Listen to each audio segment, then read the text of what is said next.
ایک شخص ہیں جو اپنے بال بڑھاتا رہتا ہے، کاٹتا نہیں ہے، اور کافی لمبے بال ہو گئے ہیں اور اپنے آپ کو کسی روحانی سلسلے کی طرف منسوب کرتا ہے، تو کیا حکم شرع ہوگا؟ دیکھیں، روحانی ہو یا طوفانی ہو، بہرحال شریعت کی فالوئنگ، شریعت کو فالو کرنا، شریعت کی رعایت کرنا، اگر وہ روحانی اپنے آپ کو کہتے ہیں، مذہبی کہتے ہیں، تو وہ بدرجہ اولیٰ ان کو کرنی چاہیے۔ اور نبی کریم صلی اللہ علیہ وسلم نے جب بھی بال رکھے ہیں، کبھی کان کی آدھے کان تک رکھے ہیں، کبھی کان کی لو تک، اور زیادہ بڑھائے ہیں تو کندھے کو چھو جاتے تھے، اس سے نیچے نبی کریم صلی اللہ علیہ وسلم نے نہیں رکھے۔ تو یہ تو عمل سرکار کا ثابت ہوا، اور سرکار نے ارشاد فرمایا کہ جو مرد عورتوں کی مشابہت اختیار کریں اور جو عورتیں مردوں کی مشابہت اختیار کریں، ان پر اللہ کی لعنت ہے۔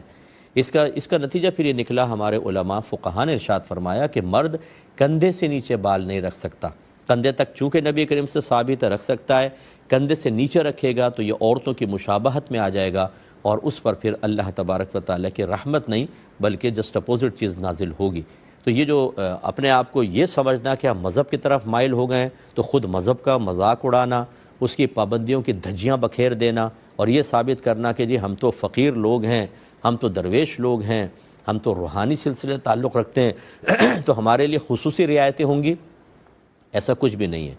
حضرت با یزید بستامی صاحب رحمۃ اللہ علیہ فرمایا کرتے تھے کہ ہوا میں اڑنا کوئی کمال نہیں، یہ تو ایک مکھی بھی کر سکتی ہے۔ پانی پہ چلنا کوئی کمال نہیں، یہ تو ایک تنکا بھی کر سکتا ہے۔ اصل کمال یہ ہے کہ نبی کریم صلی اللہ علیہ وسلم کی شریعت پر عمل کیا جائے۔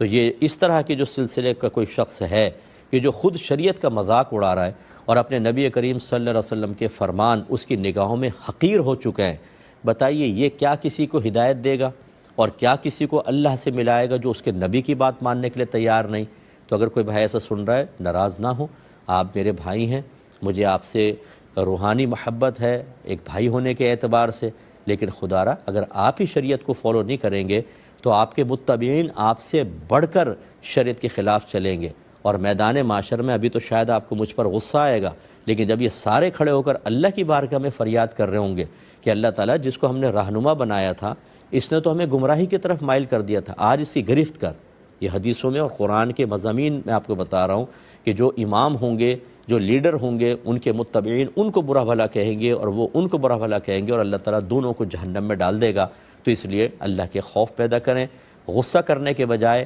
اپنا محاسبہ، اپنا احتساب کر کے ٹھنڈے دل سے غور کر کے شریعت کے تابع ہو جائیں، یہی سب سے بیسٹ ہے۔